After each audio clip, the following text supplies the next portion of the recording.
Sudah pernah saya jelaskan. Rasulullah SAW adalah guru kita. Sepakati dulu poin ini. Tidak ada guru bagi umat Islam siapapun yang syahadat kecuali Nabi Muhammad SAW. Ini disepakati dulu. Semua dai dan ulama adalah pewaris beliau. Artinya harus mewariskan ilmu yang beliau ajarkan. Apa yang diajarkan itu yang disampaikan ke umat. Yang tidak diajarkan mereka larang agar dikerjakan. Kan begitu mestinya. Ini kaidahnya dulu. Masalah kasus ada orang imam pimpin doa setelah sholat, jangan dibahas doanya. Doa adalah ibadah. Tapi begini, sebelum anda kerjakan satu ibadah, tanya, saya mau ziarah kubur. Jangan ziarah kubur sebelum anda tanya bagaimana Rasulullah SAW ziarah kubur, agar jangan anda buat-buat ziarah kubur itu. Adanya orang taruh kembang di kuburan, siram air, buat batu nisan, pasang lampu, baca zikir-zikir di sana. Karena dia mau ziarah kubur semaunya sendiri. Tidak bisa. Anda muslim, punya kiai, punya Rasulullah SAW, suri tauladan kita, uswatun hasanah. Tanya Rasulullah ziarah kubur bagaimana? Rasulullah SAW dalam hadis Bukhari menziarahi kubur Baqi. Datang, memberikan salam, mendoakan mereka, pulang. Nggak ada lagi yang lain.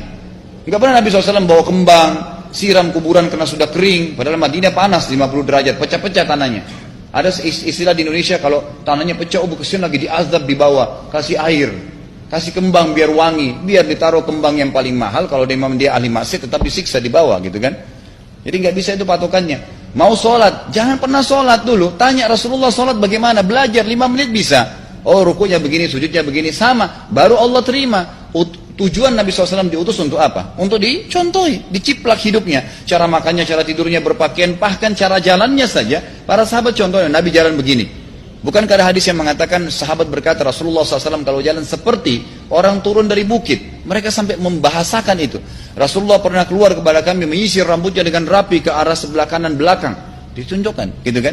Rasulullah SAW menyukai ini. Rasulullah SAW memakan dengan cara begini. Diajarkan kepada kita semua agar kita contohin. Yang jadi masalah bagi kita ini, kita selalu mau buat apa-apa yang tidak diperintahkan oleh Nabi SAW. Selalu alasannya baik. Sekarang kasus berdoa setelah sholat. Doa adalah ibadah, nggak ada masalah doa.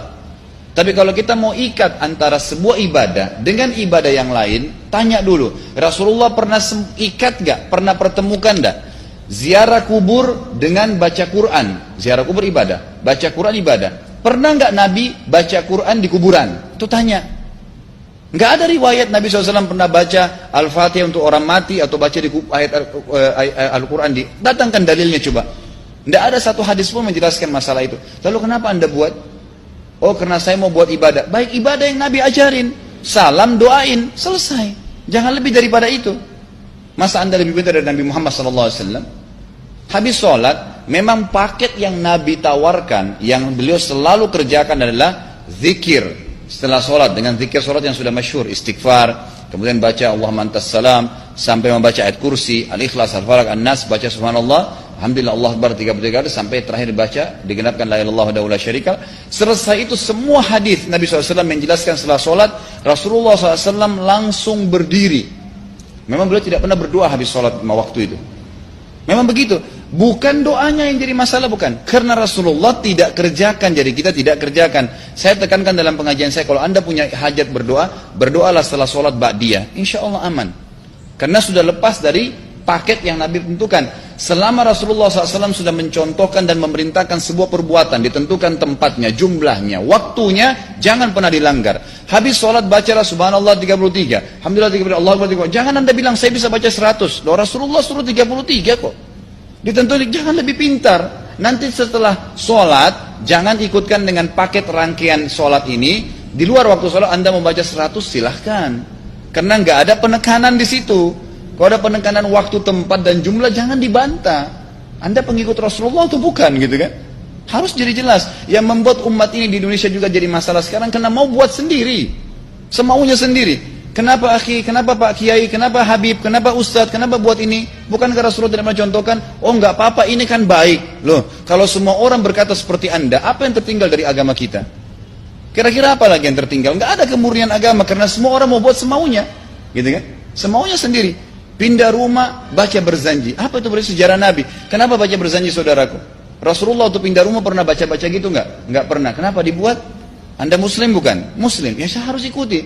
Kalau tidak akan terus ini mengakar nih. Anda buat satu bid'ah sekarang, bid'ah itu lawannya sunnah. Anak Anda akan buat 10 bid'ah, cucunya akan buat 100 bid'ah, akan banyak bid'ah merakar di masyarakat, dan agama akan ditinggalkan. Kemurnian sunnah akan hilang, gitu kan? Ini bahaya. Ingat, Nabi SAW mengatakan kepada kita dengan hadis yang sangat jelas. Hadis sahih riwayat Imam Ahmad bunyinya begini: semoga Allah merahmati umatku yang menukil dariku seperti apa yang aku ajarkan atau sebutkan.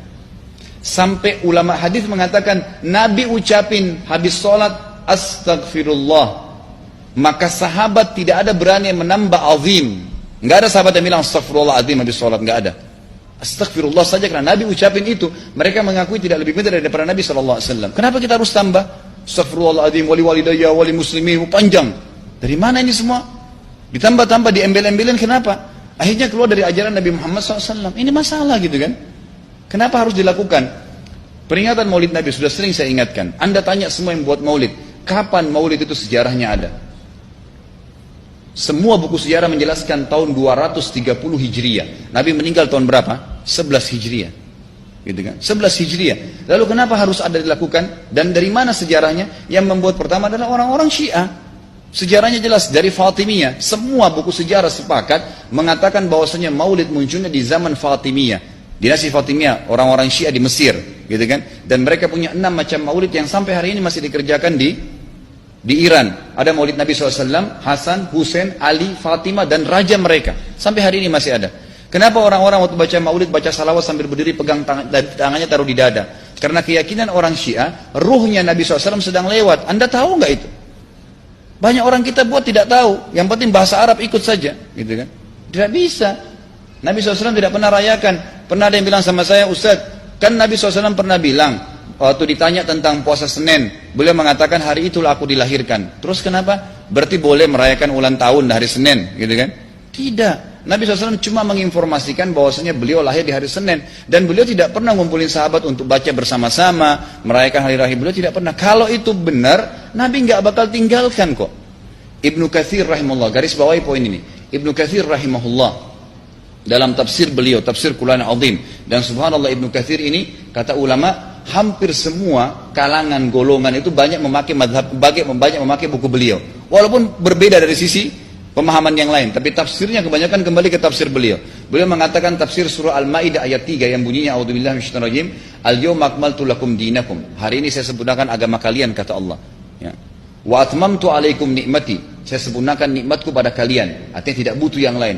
Wa raditu lakumul Islam madina, saya ridha Islam sebagai agama kalian. Kata beliau, ayat ini turun menandakan dan memastikan bahwasanya Nabi Muhammad SAW tidak meninggal dunia kecuali sudah mengajarkan semuanya, yang hitam, yang putih, yang gelap, yang terang, yang susah, yang muda, ya, semua dijelaskan.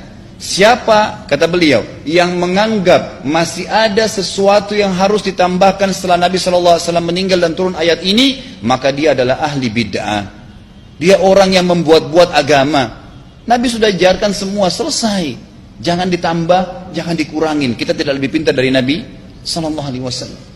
Nabi nggak pernah rayakan hari lahirnya, jangan dirayain, selesai. Emang kenapa kalau kita nggak rayain? Kenapa? Tangan kita terputus? Enggak. Masih banyak ibadah yang disunnahkan gitu. Sama dengan kasus Isra dan Mi'raj. Kejadian besar dalam Islam. Tapi Anda boleh kembali kepada semua buku sirah. Saya tantang semua buku sirah Anda kembali. Insya Allah yang berpegang pada Al-Quran dan Sunnah, memang ada dasar wahyunya, maka semua akan menjelaskan. Nabi SAW setelah pulang dari Isra dan Mi'raj tidak pernah mengumpulkan sahabat-sahabat untuk merayakannya setiap tahun. Tidak pernah. Boleh dipelajari iya, setiap hari. Tapi ditentukan tanggalnya lalu dibuat acara. Tidak pernah Nabi SAW buat itu. Lalu kenapa Anda buat? Kalau Anda mau tetap buat, ya silahkan, itu hak terserah Anda. Tapi saya ngajak kepada Anda kembali kepada kemurnian ajaran Nabi SAW. Kita tidak akan pernah kembali, kata Syekh Utsaimin rahimahullah, umat Islam ini akan kembali kepada kejayaan mereka kalau mereka betul-betul kembali kepada ajaran Rasul mereka Muhammad SAW. Murnikan ajaran Nabi, yang jalankan seperti yang beliau ajarkan, selesai, akan aman. Pasti akan kembali kejayaannya. Kita nggak bisa saling menghardik, saling menyalahkan yayasan ini, organisasi ini, kelompok ini, karena masing-masing mau beristidlal sendiri, mau menjalankan sendiri hukum-hukum agama ini, bukan mengikuti sunnah Nabi SAW. Jemaah haji kita, jemaah umrah, datang ke Mekah, tur dalam kota Mekah, naik ke gunung untuk lihat Gua Hira. Kenapa naik ke Gua Hira? Oh, Rasulullah pernah di sini. Baik, saya jelaskan. Nabi Muhammad SAW ke Gua Hira sebelum turunnya wahyu.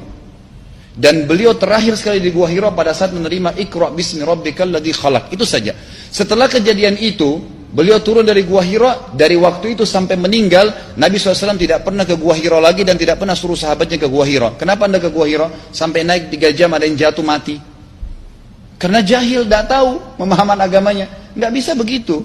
Cukup dikenang iya. Kecuali Nabi SAW suruh, datangilah Gua Hira. Ya silahkan. Gitu kan? Kalau enggak, kan begitu. Masalah Isra Mi'raj, saudaraku, kejadian besar. Ambil ibrahnya, yang penting ilmunya. Oh, salat 5 waktu, kejadiannya pernah gini. Ada kebesaran Allah, ambil pelajarannya iya. Yang Nabi tidak contohin, maka jangan dikerjakan. Hanya itu saja. Zikir bersama, di sini ditanyakan juga zikir bersama. Nabi SAW disebutkan dalam hadis Bukhari, kalau berzikir habis sholat, beliau membaca zikir tertentu, sahabat baca zikir tertentu, sahabat baca zikir tertentu. Jadi Nabi SAW tidak pernah paksain. Enggak pernah Nabi misalnya baca ayat kursi, harus semua sahabatnya ikut ayat kursi, enggak. Nabi SAW baca ayat kursi, si fulan baca al-ikhlas, si fulan baca subhanallah, masing-masing. Dan ingat, Allah SWT mengatakan apa? Tentang masalah zikir dan doa ini. Ya. Dikatakan, ya, kita harus berdoa kepada Allah, ya, wadunal jahri minal qawli bil gudui wal asal, wala takum minal ghafilin.